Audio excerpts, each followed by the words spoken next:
Been over 2.5 years since the last Shantae game I covered, so here is the original. I could have gone with Pirate's Curse to fill in the plot gap I'm missing between Risky's Revenge and Half Genie Hero, but with the entire current series becoming available on one system, I felt it best to go through the rest of them in order. I was aware of this game for a long time, but never really looked into it until I first played Half Genie Hero for this channel, and by then it was insanely expensive. But it's since been re-released on the Switch, so here we are. In case you haven't seen my other Shantae videos, I really enjoyed Half Genie Hero, and enjoyed Risky's Revenge, but found it short to a fault. We'll see how the first game compares by the end of this video. On starting a new game, we see a pirate ship approach Scuttletown and Shantae gets out of her lighthouse house to warn the town. So I've learned that Risky's attacks on the town were already a common occurrence before the start of the first game. I have to walk along this bridge, making sure to avoid the falling cannon fire from the ship. I start with the usual 3 hearts, and by the second half of the bridge, gaps are being blasted through it. The bridge then collapses between me just as I reach the end. The ship docks at Scuttletown and a huge cannonball drops in front of Shantae containing the series' first Tinkerbats, along with Risky Boots. She's looking a bit ill here with her incredibly pale skin and bloodshot eyes. She throws out a taunt and walks off while Shantae says she'd better stop her if she wants to earn her wage as the town genie. And we get the first proper area with the regular burning town theme. To start with, jumping, crouching and hair whipping are my only options. I take out a Tinkerbat throwing molotovs and get my first gem. I climb up onto a roof to take out the huge enemy spawning cannonball. Down at the bottom, health recovery can be found inside a house. Movement feels slower than the later games, but considering the smaller screen of the Game Boy Color, that's for the best. I make it past the first set of houses for the screen to turn orange, signifying the town being set on fire. I get Tinkerbats bursting out from barrels at me, and I reach a huge set of stairs going up the side of this building. It leads all the way to the top, and I climb onto the roof, only to be going down another set. Once at the bottom, the screen turns purple to show I've been fighting so long, it's now night. I like the look of this part. I drop down to ground level and end up on another bridge, with Tinkerbats jumping out from boats in the sea. I reach the houses at the other end, and the Tinkerbats using a battering ram on the wall to cause the appearing and disappearing platforms I have to climb. It's pretty simple and I make it to the roof in no time. But up here we have cannons slightly in the background to keep an eye on and avoid. After walking along a bit further, we see 2 Tinkerbats emerge from this house carrying a machine. A third comes out and drops a bomb to blow the house up, introducing us to Mimic for the first time as it was his workshop. He says they need to be stopped as they took his steam engine. Shantae has no idea what one of those is, and Mimic says he'll explain later. Walking a bit further, I find these purple tiles that break after I stand on them, leading to me falling to the bottom of this building. Get climbing across the next set and morning breaks again while Tinkerbats start jumping out of windows at me. I cross another bridge and go past one more set of buildings to reach the pirate ship. Shantae demands the steam engine back and Risky's all no, saying everyone else has been using her seas without paying her. After a short argument over whether or not the ocean is free for all, Risky starts the boss fight by having a Tinkerbat operate the cannon. The cannon constantly changes its aim each shot, and after I avoid a few, some more Tinkerbats come out for me to fight. I assume I'm supposed to hit the cannonballs back at the Tinkerbat operating the cannon. That assumption gets me my first death. I figure it out after losing half my health during my second attempt. When the doors are open to release more Tinkerbats, there's a barrel of gunpowder behind it. I need to get some hits on the barrel before the door closes again. So I just have to keep that up without dying until the barrel explodes, knocking Shantae and Risky off the ship. Shantae lands on these platforms below while Risky falls into the sea, but the boss fight isn't done yet. A Tinkerbat will try to throw more barrels down from above, and I have to jump across the platforms to hit them before they leave his hands so they explode on him. Enough hits on one window will destroy it, and I have to take out all 3 of them to win. The ship leaves with Risky clinging to the anchor, giving it all "I let you win," and bragging that next time she'll be steam powered. Mayor Skullbutt shows up to praise Shantae, looking in slightly better shape than he will in later games. Also, the rest of the town is being represented by a faded cardboard cutout. When he says that hiring a genie was a good idea, this is where I find out that Shantae being only half genie was originally a secret she was keeping and is a source of insecurity for her. She's worried if they find out they'll replace her with a full-blooded genie. Mimic shows up to get told Risky got away with the engine and once again says that if she was a real genie she'd have it sorted by now. You gonna have this personal moment with your uncle while everyone in town is standing there staring? Mimic says she'll need more than magic for this. He explains how everything started. On his last dig he managed to find an ancient vault and inside the blueprints for a steam engine. He explains exactly how it works and that it could change their world. He was almost done when it was stolen from him. Shantae believes Risky was heading towards Watertown, so decides to head off there in the hopes of getting it back. I leave the screen and get to explore town. Towns in this game work by having Shantae always in the middle of the screen, then you move the rest of the screen left or right until you're aiming her at the place you want her to visit. Heading right from the dock, first is the bathhouse, where I can stand in the water to recover health. There's the item shop, but I can barely afford anything. I do buy some Vanish Cream which can allow me to sneak past enemies for a bit when used. There's the dance parlour which is only open at night. Then there's the Warp Squid Hut. There are lost squids hidden all over the game, and returning 4 to a hut will let me learn a dance that will warp me to the hut I filled. I was surprised. I assumed squids only became a thing thanks to Squid Baron's introduction, but he doesn't appear until the second game. Save rooms are in the towns as well, still run by the old man even this far back. I can talk to people walking by as well, but here it's just tutorial stuff. With everything checked out, I can leave through the town gates. I have the choice of going left or right, and I start with left to enter the Naga Wasteland. The first enemy I find is this Naga, who takes several hits to kill while she moves around into me and attacking with a projectile, which can home a little if there's some distance between you and her. Going further, I crawl through a tunnel to find a ladder going down into a cave. Nothing I can do down here though, as just a little bit in is this weird face that drops a wally my way when I get close. Also, I think. After a lot of messing about, I remember I had the Vanish Cream and go into the item screen to use it. I walk past the face while invisible to find my first heart holder for an extension to my maximum health. I leave and find I'm already at a dead end going this way, as the wall ahead is too tall for me to jump up. Though I keep trying, the Naga up and to the right killing me with a projectile. Twice. I try climb to said Naga for so long it becomes night. I'm so determined to make this jump I lose my last 2 lives. Yep, there's a life system in this game. Run out when it's all the way back to the last location you saved. I at least keep the few gems I earned and it stays the same time of day it was. Since it's open at night, I try out the dance parlour. Right now I can only afford the rank E dance at 10 gems. It's a rhythm game with the better I perform meaning more gems I earn. Rank E is really slow, so it's easy. I missed 1 arrow early on as I wasn't used to the rhythm yet, but then I get the rest of them. I make a nice 2 gem profit over the cost to play, plus a bonus for doing well. Enough that I can try rank D for 15 gems. It's a bit faster and now the buttons are involved, not just the D-pad. Once again I do well and earn myself all the 30 gems, so I try rank C for 20 gems which is even faster. It's harder too, as messing the rhythm up on 1 makes you very likely to fail the next 1 to 3 as well before you get back into it. Even then I still beat the rank and earn 48 gems. Rank B next for 25 gems. This one is really fast, so fast that I fail it first time. After 3 fail attempts, I leave it. I leave town and this time go right into Scarecrow Field. Since it's still night, the enemies out here are stronger than they would be during the day. First enemy I find is the Dirt Dog, who jumps out from the ground and throws spears down at you. I keep going, crossing bridges and jumping pits, passing by ruins where I meet the first bat in the series. I get hit quite a lot running through here, mainly Dirt Dogs coming out from underneath me. I end up in the tall grass where I take on the Scarecrows there. As day breaks, I just keep getting more and more Scarecrows jumping in from the background. I make it out of the grass and reach more ruins where a Dirt Dog kills me. Back to the start of the screen. But I make it back and on top of some of these ruins is another heart holder that's out of my reach. I have to pass through more tall grass, but I eventually reach the end of the screen and move on into Spider Forest. As the name implies, there's constant spiders lowering from the trees. There's also the orcs flying around. I can run up this slanted tree to reach the top, and jump across the tops of these trees to pass through the area easier. But this is my first time playing, so I cross along the bottom to make sure I don't miss any items. So it's a long stretch of jumping into every tree in case there's something hidden behind the leaves, and then inching forward. And also getting hit by spider projectiles from below that I couldn't anticipate. About halfway through there's this structure I can't climb as both sides are steep slopes. After a few minutes inspecting everything I can and finding nothing, I run into the old man so I can save. I then leave the screen to find the entrance to a temple that I can't open just yet, so I keep going. This takes me to the Waterfall Lake where right away I can see a floating sparkling item I can't reach yet.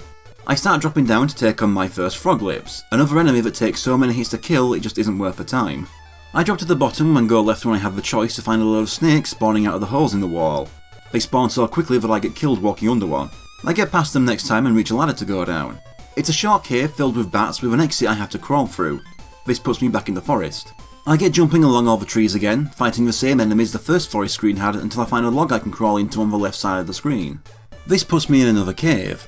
I climb up the cave, taking on my first fire shooter, and then drop back down to crawl through the left exit. This takes me to one last forest screen where I have a few huge trees to climb up. After a long climb, I discover that I've wasted my time, as at a certain point I can't get any higher just yet. So it's backtracking to that first fork at the Waterfall Lake. I'm a hit from death and so I try to clear out the snakes below this hole, but they just keep coming and I die again when I get fed up and try walking under them. As I get going, there are these invincible fish things that come biting out of the waterfall for a bit. I'm just gonna say, I hate this screen. I felt like it always took forever to get from one side of it to the next. I keep moving right until I get these rocks with platforms carved in that I can jump up. Once I'm at the top, they put a piece of the background that looks just like a floor there, so I end up falling through and hitting the Frog Lips on the way down. I'm ready next time and jump the gap, keep climbing higher until I'm dropping down on the other side. Into another fish head I couldn't react to, and I die again. I'm ready for next time and jump across the waterfall, and at the next log I need to take a running jump to cross the gap. Then it's a lot more climbing to the top of the waterfall and dropping down the other side once again. Another climb, gap jump and drop, then it's more straightforward to the end of the screen. It didn't sound long, but thanks to the deaths and the messing about, it took 10 minutes to get from that ladder to the next screen. At least I have now reached the gate to Watertown. First place I check is Bolo's Gazebo, getting to see where he made his debut and seeing that they were friends since before the events of this game. Shantae starts to tell him what's going on, and he's so excited to tell her that the famous Risky Boots has visited the town recently. She didn't even attack, just asked for directions to the Dribble Fountain. Shantae begs him to tell her that he didn't give Risky directions, but he thought she was hot so he did. Now Shantae has to get there first and asks where it is.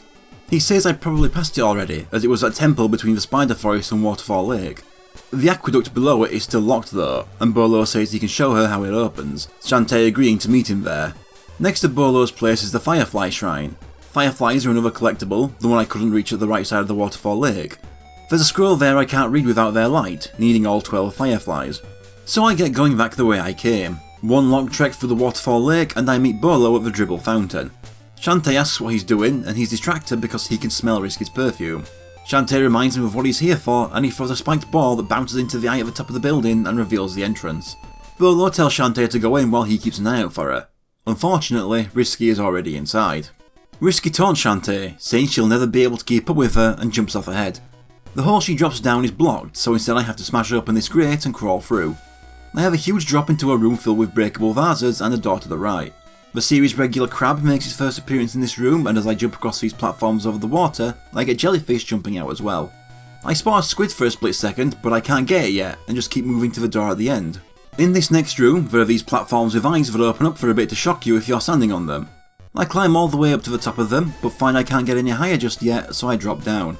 Opposite the entrance to this room is a locked door, so I drop further to the door at the bottom.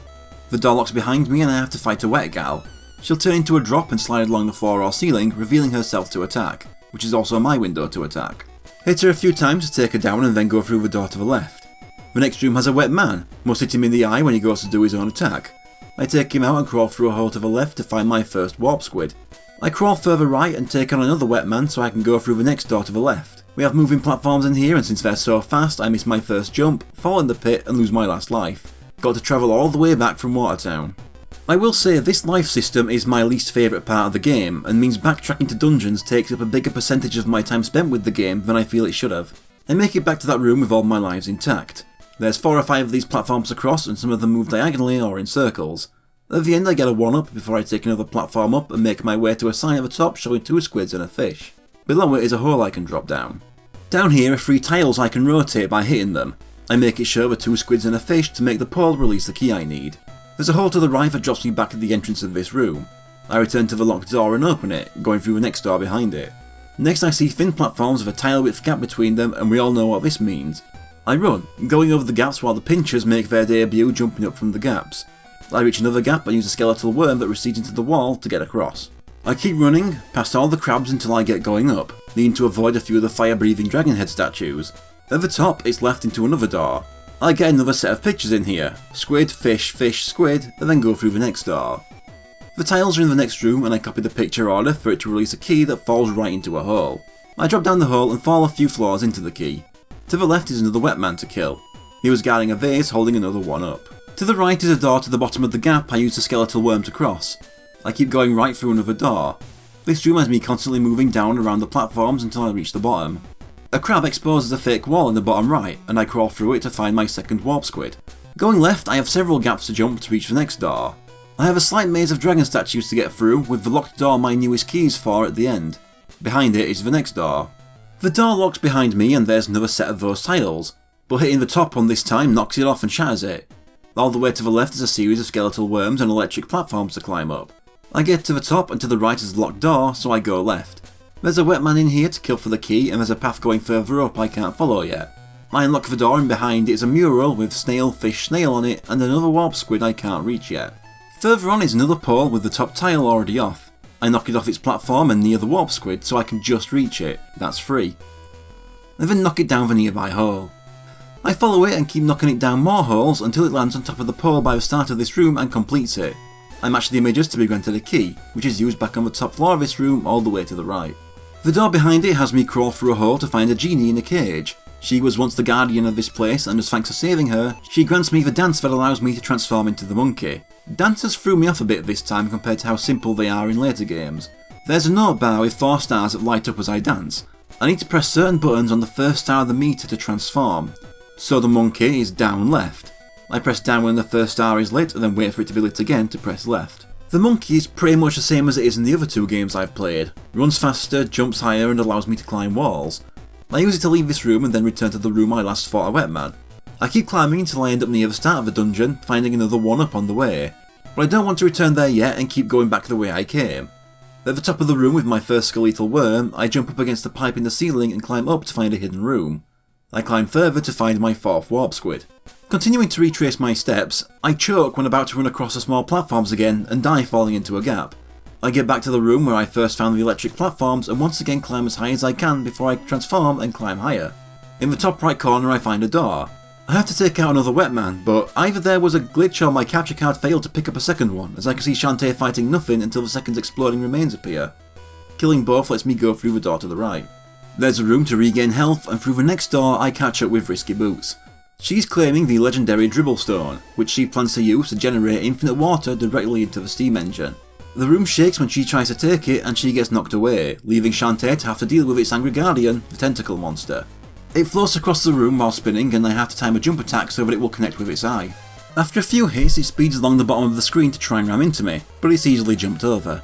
Its body will disappear and the eye will drop into the water, building up a tidal wave that rises so high it's very difficult to jump over and avoid damage. Soon after I get enough hits in to finish it off. It leaves behind the Dribble Stone and I take it for myself. That first dungeon was good, but being at the point where you have the smallest moveset, it's also the least interesting, with the main goal basically being, get to Monkey, remember where small holes and high walls were. Outside the palace is a battered Bolo, but he's fine. Happy even, as Risky touched his head when she bashed it in. Shantae tells him to get over it and tell her about the Dribble Stone. It's one of 4 legendary relics representing a different element, with the others representing earth, fire and ice. He doesn't know where the others are, but believes the Golem Stone was lost in a desert near our oasis town. I go back inside thinking I can get another item using the monkey, but all it gets me is a death. I return to Watertown and place all 4 warp squids I have in that town's hut, granting me the dance that allows me to warp straight to Watertown whenever I want. Down, up, right, left, A, B. I go to the item shop and since I built up a lot of money, I spend 300 gems on the boot, which allows me to do a kick attack by double tapping up. Out of the town gates, I take the right exit into Rainstorm River. Here I get the first appearance of spectres floating into me while I'm trying to jump over the gaps. Earlier I wouldn't have been able to get very far since I need the monkey to climb this wall. I drop, climb, drop down, climb another, drop down again and cross more gaps. I get close to the end but my jump has me colliding with a spectre that kills me. You may have noticed a few screens have had a lot of walls in the background. They'll be important later but right now I can't do anything with them. I get close to the end again but this time fall into one of the gaps near the end. While coming through a third time it becomes night again, and near the start I jump into my first Firefly. Fireflies only appear at night. I leave this area for now and backtrack all the way to Scuttletown. On the way, the monkey allows me to grab the heart holder on top of the ruins near the right end of Scarecrow Field, and then on top of the ruins just a bit further left of that is my second Firefly. I make sure I get to Scuttletown at night as I want to make some money using the rank C dance at the dance parlour. I spend about 10 minutes dancing to build back up over 400 gems. With that built up, I go left of town to try the Naga Wasteland again. Returning to the ladder leading to my first heart holder, I can now climb the wall and keep moving left. I keep trying to ignore the Nagas as the amount of hits they take to kill just isn't worth it, though I still take hits from homing shots from miles away. I keep taking these hits until I climb up this wall and jump off, hoping I'll land near the end of the screen, but instead dying when I land on a Naga. I try fighting them like the game wants, but get killed earlier along the screen. Next time I make it past the Naga that killed me first time and find a ladder to go down. This cave is a simple tunnel leading to another ladder. It puts me out in the Ladies Desert. I head left, having to deal with the centipede that takes like 6 hits to the eye to kill. There's cacti to jump over and the Scorp Gal making her first appearance. Got to get on slightly higher ground so she can't reach me with a stinger. This screen keeps alternating Scorp Gals and centipedes as I keep moving left. The flip kick can be good for the centipedes as I don't need to mess about jumping and timing hair whips properly. It goes on for a bit but I eventually reach the end of the screen and find the entrance to Oasis Town. It's in this town that Skye makes her first appearance as her hatchery is here. She's here because she sold all her warbirds and is out on an egg hunt. Since Shantae can't see Wrench, she asks if Skye sold him too. She says she would never do that and Wrench comes in through the ceiling. After a bit of catching up, Shantae asks if Sky knows about the Golem Stone. She does not, but she does know of a place called the Golem Mine nearby the desert. She sends Wrench to scout for the mine and tells Shantae to keep an eye out for him. Another place in town is the Gecko Chamber. In here I can play a dice rolling minigame for 5 gems. Whoever rolls the highest number moves up the polar space and can take the winnings. Then I have the choice to take my winnings or risk it by adding what I've just won plus 5 to the total. As long as I'm in the lead or tied, I can take the winnings, and this time I leave with 100 gems. I leave town and try left, ending up in the mud bog. Right away I have 2 kinds of mud bog creatures to fight. First is a mass of heads I can defeat by just standing there and mashing attack. Then there are the more frog-like ones that jump out from the bottom of the screen. Further up are the invincible ones that hang from the ceiling, making you have to time your pass under them well. As I drop past the next one I can see a big block of bricks I can't break yet. I cross a bridge filled with gaps to find my progress halted by another brick wall, so I'm turning back. Back through the Ladies' Desert and to the Naga Wasteland. I walk past the ladder and get a game over when I somehow miss the spikes along these walls and jump into them. When I get back I try climbing the outside wall of that section, but there's more spikes on the top, so I just keep moving left until I reach the end of the screen, taking me to the Men's Desert. This screen has the Scorp Man, but I just keep taking running jumps over them and the beetles here. Eventually I'm forced to fight one as I end up a hit from death and there's a cactus nearby, stopping me from jumping over the both of them. The Scorp Man jams his tail into the ground to have it come up elsewhere. I get careless and one of my jumps to avoid him touches him. I get past them all next time and find the Golem Mine with Wrench outside it. Wrench grabs the nearby orbs one at a time and twists them to unlock the door. A bit further left is a spot to save and I go inside. The first room starts with a simple walk right, with the odd rock crab climbing out from the ground. At the end is a drop to the bottom and I get moving left, where I can either drop down another hole or go left some more, but that area is blocked off by rocks so I have to drop. Down at the bottom is a door I go through. The next room has a lift that I can freely move up or down. On the way down are 3 floors with left and right forks. Past the first floor down I can see a squid I can't reach yet. I go past the second and find what looks like windows in the walls. I can walk through the one on the right to find my 5th warp squid. I get off at the bottom floor and go right. Before the door is a blue aura that also turns Shantae blue. In here are magnet walkers. These come in red and blue and will attack Shantae if she is the same colour as them. The other colour are repelled. I ignore the gap in the middle and go through the right door. In here I hop across some hanging lanterns to turn myself red, and below the aura is a 1-up.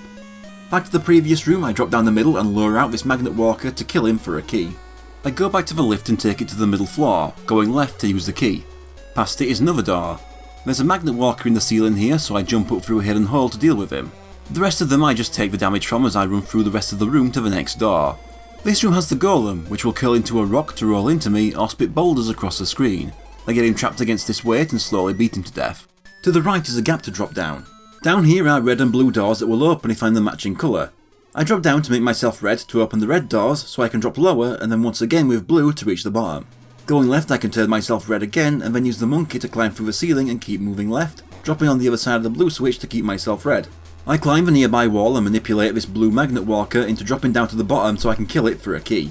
Then it's back up that wall and through the door at the end. I go left to unlock the door and past it I jump into the wall. The hidden path drops me into the trapped guardian genie of this labyrinth. She teaches me the elephant dance with down and left. As with the others I've played, this can charge to destroy certain obstacles, mainly bits of rubble in here. I backtrack a few rooms, all the way back to the lift, all the way to the top and back to the room before it. I smash through the rubble I pointed out earlier and go through the door. In here is a magnet walker I killed for a key and a magnet fighter. Since I am blue and it's red, it just tries to avoid me. I return to the lift room, turn myself red and get off on the floor second from the top to the left where I can smash through more rubble to reach another room. But it's the wrong room, so I go right instead to break more rubble to find a room that locks behind me while I fight another golem. I try out the elephant against him, but that just gets me killed. When I respawn, he's gone and I can just walk to the next screen. Another pair of Magnet Walker and Magnet Warrior, the former holding another key. I return to the lift and go through the left room I opened up first. I run to the other end, get in the wall and climb higher where the enemies are. Going right through another hidden tunnel takes me to my 7th warp squid. I drop down the middle of the room to take out another golem, who drops another key on death. I climb up the gap I dropped down to find some breakable rubble partway up. It leads to a long tunnel to my 8th warp squid, the one I passed first on the lift earlier but couldn't reach. I return to the lift and go all the way to the bottom and through the door to the left. There's a lava pool in here, but as an elephant I ram into this rock to make rocks fall and create platforms in it so I can get across. Just past it, while jumping I spot an out of reach warp squid. I then go through the door at the end and get rid of the lock in the next room. Past it is another lift I ride all the way to the bottom where I can unlock another door and charge through more rubble. through one last door to catch up to Risky again. She's beaten me to the Golem Stone, saying that it is the only piece of metal strong enough to hold the power of the other stones. She plans to use the stones with the steam engine to create an unstoppable weapon. But the stone floats off and Risky is swatted away yet again. Time for the third boss, the King Golem. He starts off smacking the ground with his giant fists, the force keeping me in the air. He follows it up by spitting homing projectiles at me. I have to jump onto his hands when they're by his head, and Elephant charges face to stun him and expose the giant jewel in his forehead that I then have to whip. First time I get so many hits in that by the time I expose the jewel a second time, it's defeated in a few more hits, letting me obtain the Golem Stone. I liked that one more than the previous labyrinth. Having two transformations and the red and blue mechanic gave it more to work with. There was a less repetitive enemy selection too, less of the constant Wetman fights the first one had. Outside, Wrench has a letter for Shantae from Sky. She says someone named Rottytops claims to know where one of the stones is. She's at the zombie caravan currently east of Watertown. Considering I learned that Bolo and Sky already knew Shantae at the start of this game, I was kind of expecting the same for Rotty, so the fact that this game shows them meeting for the first time was a little surprise. As I get going, I die on my way out of this desert. I also die passing back through the Naga Wasteland, twice. I stop by Scuttletown and hand over my next 4 warp squids to learn the Scuttletown warp dance. Down, up, left, right. In the item shop I buy a few sets of 20 storm puffs for 25 gems each. Starting from the Spider Forest left entrance, up the first hill is a tree stump I can destroy as the elephant to reveal a ladder I climb down. The cave is a small journey to the bottom where there's another ladder, but the exit is blocked and I can't get rid of it yet. So I return to the hidden forest screen from the Waterfall Lake ladder and destroy the stump found by running from the start at the right side of the screen. I go down the ladder and leave within seconds, as I just opened up the other side of the previous cave I discovered. The two are meant to act as a little shortcut. I next return to its second screen with the tall trees and use the monkey to climb up the walls. At the top of the left wall is another stump to destroy for another ladder. Inside the cave is this guy with an antenna that I couldn't find a name for anywhere. I use a storm puff in just the right spot to make lightning strike his antenna and kill him. Behind him is the Monkey Claw, finally letting me attack as a monkey. I use the dance to walk to Watertown, and in its item shop I buy the sash for 400 gems, which allows me to perform a drill attack by pressing the attack button during a spin kick. I go through Rainstorm River and reach the end again, this time exiting the screen into the Snail Wasteland. As I move through it I can see these huge snail shells, but they're empty during the night, which makes it easier to get through. There are other enemies though. We have fire mantises waiting for me. You can interrupt their fire attacks by hitting them quickly, but they still take so many hits that I just jump over them and try to ignore them. That decision gets me killed and takes my last life. I lose 2 of my lives in Rainstorm River and then a third when I get back to the mantises. I get past the ones that killed me last time with just 1 unit of health left. There's a lot of uneventful walking until I need to transform into a monkey to progress, but an arsehole mantis kills me during my dance. Since it's day, the giant snails are out. I just need to keep whacking them in the head until their entire shell sinks into the ground. I reach the spot I died and climb the walls to the top where there's a block I can smash with the elephant. I go down the ladder underneath it into a cave where I do a bit of jumping to the right to find another exit ladder blocked off. I leave and jump down to the right to reach the end of the screen. This puts me in the zombie swamp. I have to jump across the trees growing out of the swamp water while zombies spawn from underneath me.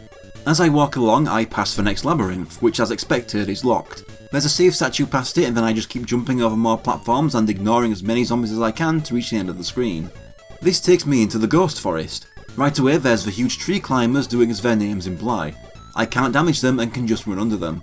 Past them are the Blob family jumping back and forth. After them are some steep slopes requiring a running jump to get up. Up top is a tree stump I can barge away for a ladder, but I don't explore it just yet. I climb a nearby tree to the top where ghosts can be seen flying around and then get jumping from tree to tree, a single collision with a ghost killing me. Game over again. I make it back having lost 1 life and get jumping across trees again, this time reaching the wall at the end, where as a monkey I can climb up to my 3rd firefly. I drop down to the bottom and elephant through the wall, keep running right and jumping over everything until I have to do it again. Then not long after is the end of the screen leading to the entrance to the zombie caravan. Everyone in this place is undead, even the old man who says the game for you is a zombie here. I enter the wagon mat, keep out to have Shantae finally meet Rottytops for the first time. When Shantae asks what she knows about the stone, Rotty says that it's the Simmer Stone, which is always on fire. It can be found in the Keckle Mound, the labyrinth I passed in the zombie swamp. Shantae asks for help getting in, and Rotty is impressed that she'd even risk asking help from a zombie. And the pair of comments between Shantae and Rottytops becomes the start of the running gag of Rotty wanting to eat Shantae's brain. Rotty offers a race. If she wins, she gets Shantae's brain. If Shantae wins, she'll help her get inside the labyrinth. The race starts and after a while, Shantae's top speed outpaces Rotty's, but there are a lot of obstacles in the way to jump over and slide under, and bumping into them bounces Shantae back and loses precious time. Thanks to me not getting the timing for jumping right, Rottie wins, but she's willing to give Shantae multiple retries. The second attempt goes even worse, and the third just as bad. On the fourth try I stay ahead for so much of it, but she pulls ahead close to the end. Then on my fifth attempt I just barely reach the end first. Rottie is impressed and is willing to help, saying she'll meet Shantae outside the cackle mound. In the item shop I buy health restoring vials and a twin mint, which duplicates Shantae temporarily for double attacks. I return to the zombie swamp to meet Rottie. She says she needs a second to figure out how to open the door, and what she comes up with is taking her leg off and using the exposed bone to pick the lock. She makes sure to warn me that enemies in there won't see me if I stay still in the shadows, and things can go very badly if I end up seen. Although that warning doesn't really amount to much in the end. In the first room I get running right as cacklers emerge from the ground behind me. I get all the way to the other end and through the door. In the next room I get climbing up the right wall as a monkey to find my 9th warp squid in a small crawl space in the top right corner. I go through the right side of it and stay at the top to find another door. Next room I just run straight ahead into the next. This room has me on a series of slopes that slide me down to the bottom where a plant rises from the floor to try and bite me. Going right takes me to another room where I meet a Shrieker. He can teleport and shoot ghosts at me, but I just take the chance to run past and into the next room. This room has an eyeball in a jar to break open and a statue with a slot for it. I have to keep hitting the eye until I get the positioning just right to make it land in the slot, granting me a key. I backtrack to the slope room and go left to unlock a door and go to another room. In this one I drop down a huge pit, landing at the bottom to find the eyeball blocks I mainly remember from Hypno Baron's castle in Half Genie Hero. The direction the block moves depends on the direction the eye is facing when you land on it. I go right into the next room. There's an eye block down here and I make it go right so it will float over the upcoming spiked floor, but I miss landing on it and die on the spikes. Next time I land on it and ride it all the way to the wall where I can find a 1-up. The next block here I ride to the left until I see the next, which I ride up this shaft with spiked walls. I get off when I see more platforms and another block, then I ride right into another section with another block. Just to the right of that one is my 10th warp squid. I ride the block up to the next platform and the block there I ride left, having to crouch under a spike ceiling. This leads to the exit to the next room. In here I use the monkey to climb through a gap in the ceiling to find another eyeball and statue to slot it into for another key. There's a hole in here that drops me down to the beginning of the previous room. I go to the previous room and ride the eyeball block all the way back up the pit, jumping off to the left and into the next door. This next room has 2 large shafts I could climb, but first I stay at the bottom and go all the way left to another room. In that room I unlock a door and walk past a few coffins for another door on the left. This room starts with an eyeball block that I ride left to a long platform with another block above it. I ride this one up to another block that I ride left. Where it stops I can get a 1-up and go through the door slightly further left. It takes me to another eyeball and statue, but this time I have to keep taking it out and putting it back in until the statue is looking at this statue of the woman to make its jaw drop to reveal the key. Back in the last room and on the long platform, I jump left and drop down a long spiked shaft to the bottom, then go right into the next room where I use my key. It leads to a long tunnel with plants coming out of the ground, so I just keep running forward trying to avoid them. About 2/3 of the way through is a block I can ride up through another shaft. Before I jump off I let it go through the ceiling to find my 11th warp squid. I then drop through and go through this top left path to fight a Batgal, last seen on this channel in just Half Genie Hero's Pirate Queen Quest DLC. She mainly hops around the screen, so I make sure to whip her as soon as she lands so she can't attack otherwise. Once she's dead I climb the right wall to find another 1-up, and then the left wall to find a new room. Another eyeball and statue to slot it into another key. I go back a room, drop down the shaft and ride the block right all the way to the locked door I needed the key for, then past it into the next room. Through here is a shaft filled with lanterns and platforms to climb. Then at the top and through a crawl space is another Batgal to fight. Killing her opens at the middle of the room and I drop down to face a mini-boss. The quadruple skulls are 3 skulls with a blank expression and a random one with a screaming one.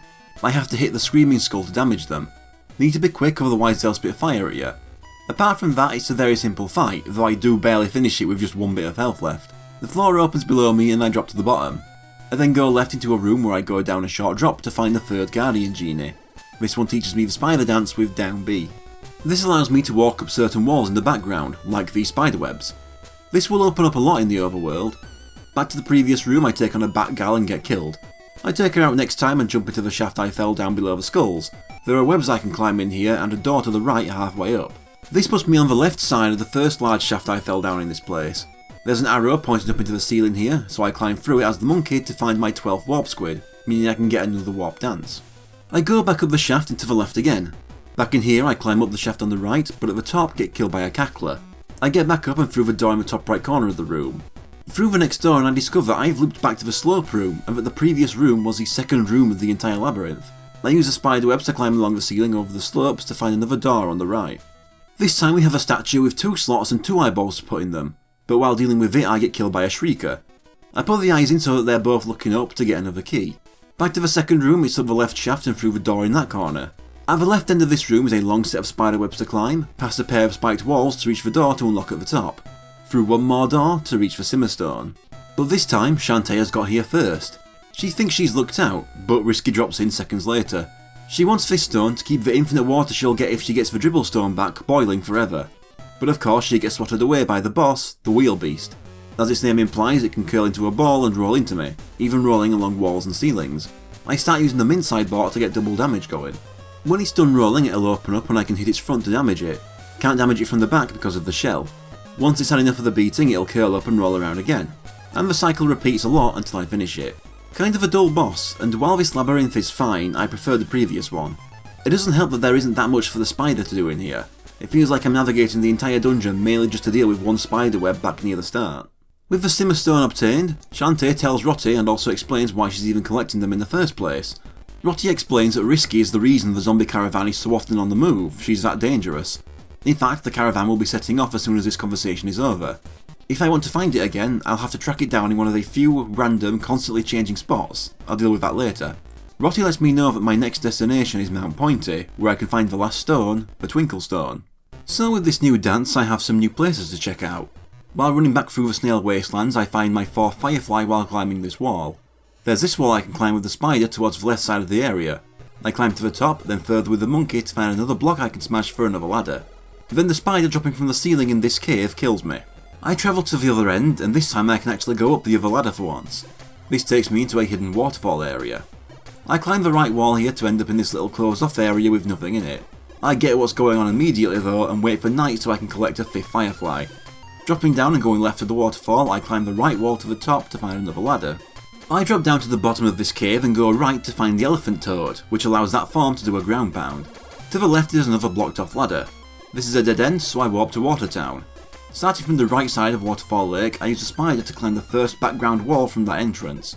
At the top, I go right to find a stone head I can smash with the elephant's new ground pound for another ladder.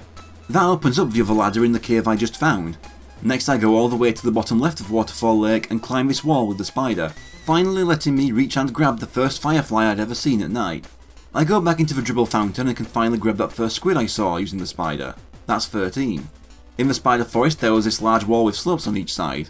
With the spider I can climb up to the top to find a heart holder on a tree stump.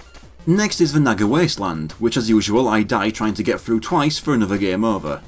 I reach that wall with the 2 spiked walls in front and climb up. I climb to the top and wait for night to get my 7th Firefly. I then land on the spikes trying to get back. I travel to Oasis Town and hand over 4 more warp squids for the dance to walk back there. Down, up, right, right, A, B. I play a load of games at the Gecko Chamber to build up some more money. I warp to Watertown again and use it to buy the 500 gem cuff. This lets me charge an elbow dash attack by holding the attack button. Back to Oasis Town to build up even more money. Then back to the Mud Bog. Going from the right entrance I smash that first block I found, but the cave inside has a huge pit I can't cross yet. Instead I warp to Watertown and go back to Rainstorm River. I end up finding the zombie caravan again already on the other side. I then wished I hadn't used my warp squids in Oasis Town just yet, as the zombie caravan warp dance takes more effort to get thanks to its randomised location. At the shop I buy myself 5 float muffins for 15 gems. Back to that cave in the mud bog and I use the float muffins, which temporarily grant infinite jumping, to cross the pit and find myself another heart holder. Continuing through the bog I smash through the block that prevented my progress earlier. From there it's just a bit of walking, gap jumping and climbing one wall before I reach the end of the screen and end up in Eagle Wastelands. Eagle warriors drop down trying to stab me. I just run through with my post-damage invincibility. I climb a bit higher and get killed by the second one. It is possible that I'm just being too impatient here, as I'm around 3/4 of the way through the game and getting fed up with enemies that take eons to die. I get past the one that killed me and climb up this huge back wall to the top. At night I use the monkey to jump off this ledge to find the 8th Firefly. I then get killed by another Eagle warrior. I climb back to that spot next time and go left. This screen has 2 left exits, both at different heights that lead to different places. I climb this wall as the monkey and go left a bit more to reach Mount Pointy. But that's not what I want yet, so I go back and take the bottom left, navigating the back wall to reach the end of the screen and find the entrance to Bandit Town. There's a building in here marked Advanced Genies. The person inside offers me a secret for 500 gems and tells me down, up, up. It's a secret dance that transforms me into a Tinkerbat. Not only can I attack with my sword, but can climb both kinds of walls and charge with the battering ram, combining the monkey, spider and elephant into one. On the original Game Boy Color cart, this could only be done by playing on a Game Boy Advance, but since this is on the Switch, it's no problem. I go to the Warp Squid hut and hand in my remaining squid. Finally, I enter the Rusty Gullet and meet a genie with a very familiar colour scheme. Shantae asks if she's this town's guardian and she confirms it, saying that her specialty is mind reading. She proves this by telling Shantae she's looking for the Twinkle Stone. Shantae is impressed and the genie tells her she'll help Shantae get inside the Twinkle Palace and that she'll meet her there. Now I can return to Mount Pointy. Got to be careful climbing around this place as the pointy part of its name refers to the amount of spikes here. After my first bit of climbing, I run into a nice werewolf, another that takes too long for how easy it is to avoid. Past it is the fireball-spitting ice tortoise. I climb a nearby wall to find a slope, one in a long line of slopes. Touch one part of it and you're going down all the way. So I get back on that wall and climb as high and to the left as I can. This takes me to the flat ground at the top where the Twinkle Palace is, along with the genie waiting for me. Shantae realises she never asked her name, but the genie doesn't think it's important. She whacks the palace with her hip, hard enough to open the door, letting me get inside. In the first room I drop down to the right and see the door lock. There's a frozen enemy here that cycles between a few different kinds. I have to pick the one I want to fight, by timing the smashing of the ice. This time I get a Batgal. Once she's defeated I go through the door to meet Goopies, and I climb up to the top middle of the room and fight my first fire penguin. I climb up to the right to go through a door to another random frozen enemy to defeat. This time I get a wet man and go through the next door. Right away I can see a warp squid, but I can't reach it. I climb to the right, avoid a huge boulder and go through the door behind it. There's a frozen key and a puzzle behind it. I have to hit the 4 tiles to rotate them to make the correct picture. This one ends up looking like a spider when I get it correct for the key. I go back to the last room and climb some more to the left, but there's spikes on the walls keeping me from going further. I go back 2 rooms to where I first met the Goopies and take the right door opposite the entrance. I go down an icy slope and unlock the door at the bottom. I see a huge pit and climb down the left side as a monkey, finding a hole in the wall. I navigate the small hidden tunnel to find Warp Squid number 14. I climb back up and take a running jump off the end, landing by Warp Squid number 15. From there I drop down to the bottom and climb all the way up to the right for another door. I have to run across more pincher-filled gaps and avoid another falling boulder, jumping off to the left for a 1-up, avoiding a second boulder and finding another 1-up after dropping down behind it. Then up to the right is another door. Another frozen enemy to defeat, another wet man, and through the next door. There's another puzzle for another key. This time it's supposed to be a jellyfish. I return to the big pit room I found the 2 squids and go through the door in the bottom left corner. This is a simple room with a fire penguin on each end. Halfway through is a hole in the ceiling, but I'll deal with that later. I go all the way to the left and into the next screen. Another room where I'm avoiding 2 boulder spawning holes. Nothing new and I go through the left door again. I unlock the door in here and nearly die when this slope sends me towards some spikes. But I jump into this swirly thing which launches me in the direction I press. There's a few of them and I send myself left twice, hitting a wall and falling into spikes. I'm ready for it next time and keep holding left, landing in this hidden tunnel. I try to jump out into another launcher, but go through it into spikes again as it doesn't work with the monkey. Instead I return to the tunnel and go past the launcher there, up and into another door. Another frozen enemy room and I choose the wet man once again as the elephant can kill them very easily. It leads into a room with 2 very narrow shafts next to each other. I climb up this right one to find another door about 2/3 of the way up. It's another puzzle for a key and this time the picture I make is of the pincher. Back in the shaft room I drop to the bottom and unlock the door on the left, going into the room behind it. I have to take out another frozen enemy. To reach this one I have to navigate the hidden tunnels in the floor to get inside the ice walls. This one was a golem. Left into another room. This one is a maze of launchers sending you around spiked blocks.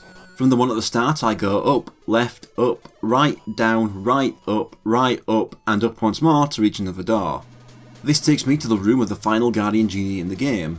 This one teaches me the harpy dance with down A. Like in Half Genie Hero, this form grants me infinite flight at the cost of being unable to crouch and crawl. It also has some Luigi-like traction, slipping about a bit when landing. I use it to leave this room. I then fly through the hidden tunnel to the right, but that traction gets me on the way out and takes my last life when I slide into a spike. Sent all the way back to Bandit Town. I also die once on the way back. At least getting back to the palace is much easier with the harpy's flight. Got to watch out for the spikes on the top of the screen though, dick move. I backtrack to the first launcher screen and land on this platform in the middle for a 1-up. There's another one near the top left corner. Back to the twin shaft room, I try flying up the left shaft but slide into spikes and die again. I make it up next time and reach the door at the top, but there's a lock behind it and I lack a key. So I go back out and fly over to the top right door in that room. I fly over the pinchers, but at the door I crawl in the space below it, finding a hidden tunnel of at least my 16th warp squid, meaning I have enough to get the Bandit Town warp dance. I go through the door and then fly across the next gap to another. It's another room where I head right, avoid a boulder and climb left to a door. Another picture puzzle to sort out, it's another pincher and I get the key. I return to the room with the door and unlock it. What follows is a narrow winding room working its way up with pinchers jumping out at every angle. Despite being left on my last bit of health, I carefully make it up to the top. To the left is my 17th warp squid and to the right is a door. But the pincher in front of that door kills me, and I get back up to find that it's locked. I get a bit lost here trying to work out anything I might have missed. That's when I find this hole in the ceiling of the room left of the huge pit I mentioned earlier. It just takes me back up to the second room of the labyrinth. Then I remember the spiked shaft further north near where I found the first key. I fly up it and go through the door at the top. I defeat another frozen enemy to unlock the door to another picture puzzle for that key, the picture being of a dirt dog. I noticed something on my way to this room, and so I return to the huge pit and fly straight up to find that warp squid I could see under the floor earlier. That's 18. Then comes a long journey back to that door to unlock it and go through. I found the Twinkle Stone at last, and this time Brisky doesn't show up at all. There's still a boss fight though, the Dragon Rider. This guy flies all over the screen, so I have to use the harpy and fly above his head, letting myself bounce on it until he drops to the floor. Then I take the chance to whip him. That's about it, and after a few cycles the dragon is killed and I need to hit the rider one more time. This was a good one, a bit too reliant on annoying instant kill spikes, but the addition of the harpy for exploration made up for it. It's also my favourite looking dungeon in the game, that combination of blues, blacks and purples just looks so good. Outside, Shantae lets the genie know she has all 4 stones now. But this person who has the same colour scheme as Risky Boots and refused to give her name turns out to be Risky Boots all along. She somehow pauses the game against my will and swipes all 4 stones from my inventory. She's also tied Shantae up. She decided to just let Shantae gather them all for her, and now she can have her Tinkerbats build her ultimate steam-powered weapon. Risky leaves and Shantae manages to break free. She reasons that all she can do now is try to find Risky's hideout and defeat her before the engine can be finished, saying that Mimic should have an idea of how to get there. I fly down the left side of the palace and find Firefly number 9. I next head directly left of the palace entrance to a wall and then up a bit to find another heart holder. Returning to Bandit Town, I hand in 3 more squids to get the Bandit Town warp dance. Down, up, A left, A right. Now for some exploring, now that I have all forms. Right of Eagle Wastelands I run into the zombie caravan again, but of course I can't learn the warp dance yet as I have only 2 squids left. Flying through the mud bog I can land on top of these gross trees. One of them holds the spider venom on the top, a projectile attack for the spider form. Flying in the clouds near the right side entrance at night, I can find my 10th Firefly. I stop by Oasis Town and almost max out my gem count in the Gecko Chamber. A note that dickhead naggers can even hit you with homing shots when you're flying well out of any other enemy's reach. At the right side entrance of the men's desert, flying straight up will let me find a floating platform with another heart holder on it.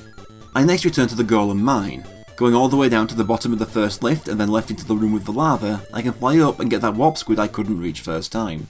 Next is Scarecrow Field. Flying around the top of the screen, I find some floating ruins with the Harpy talent, finally letting this form attack as well. I next warp to Watertown and buy the 900 gem tiara. Pressing attack during an elbow dash will now make me perform a twirl attack.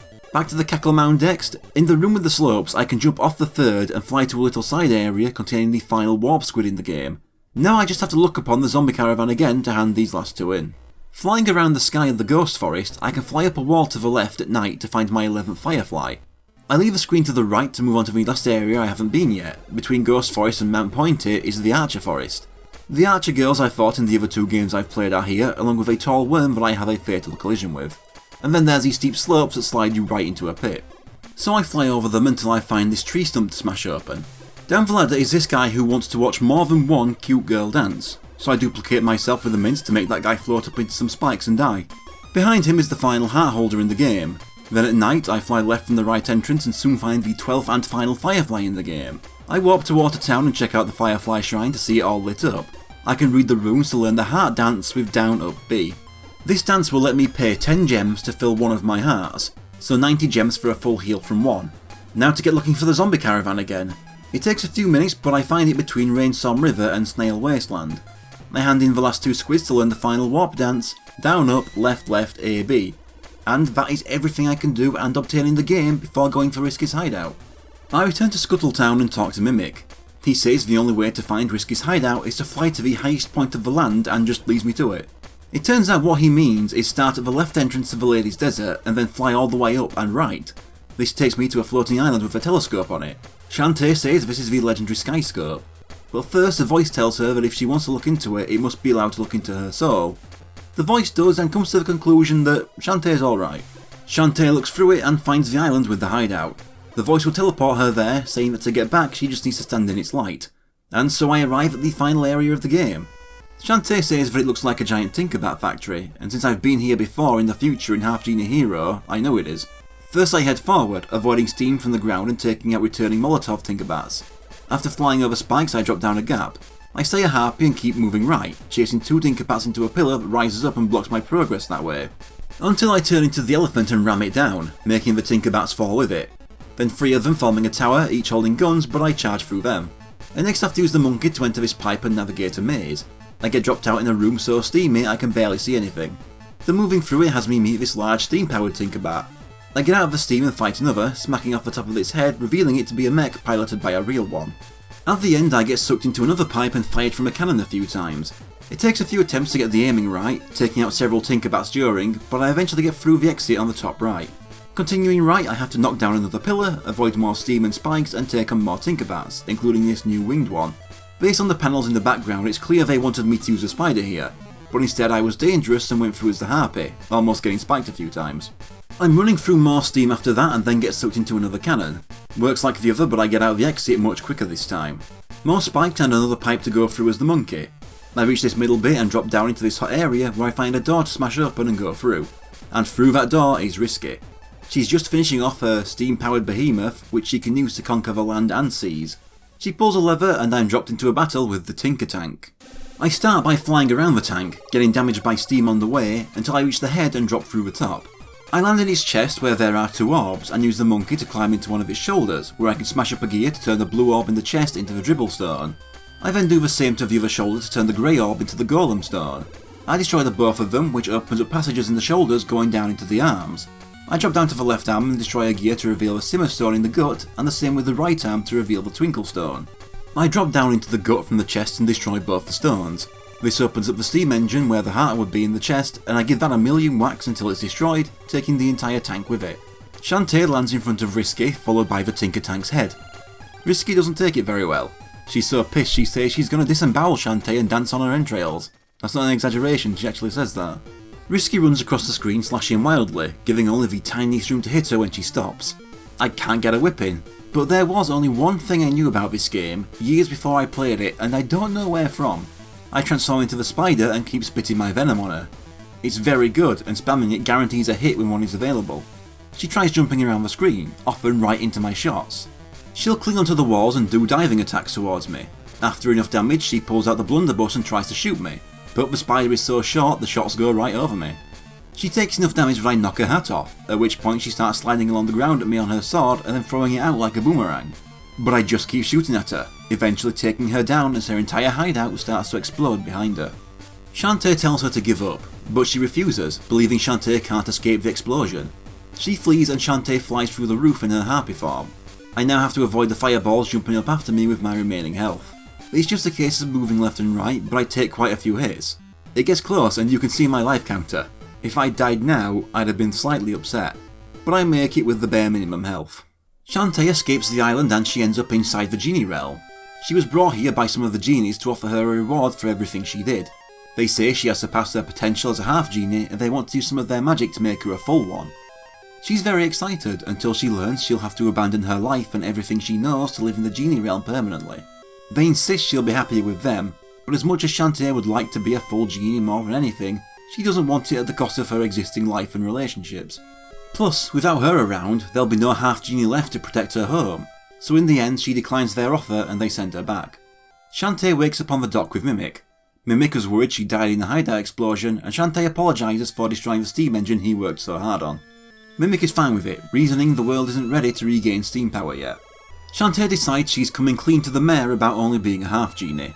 Mimic leaves to let her, but Mayor Skullbutt overheard and is absolutely fine with it. This guy is far more reasonable here than he's going to be in later games. I wonder what changed him. Especially the part about her always being their champion with the amount of time he's going to fire her in the future. He does try to halve her wage though. Then we get the credits. I did like this game.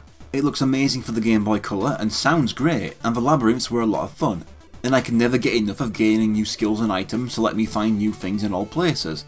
However, of the 3 Shantae games I've played so far, this one is my least favourite and the one I found the most flawed. Risky's Revenge may have been too short, but this was too frustrating.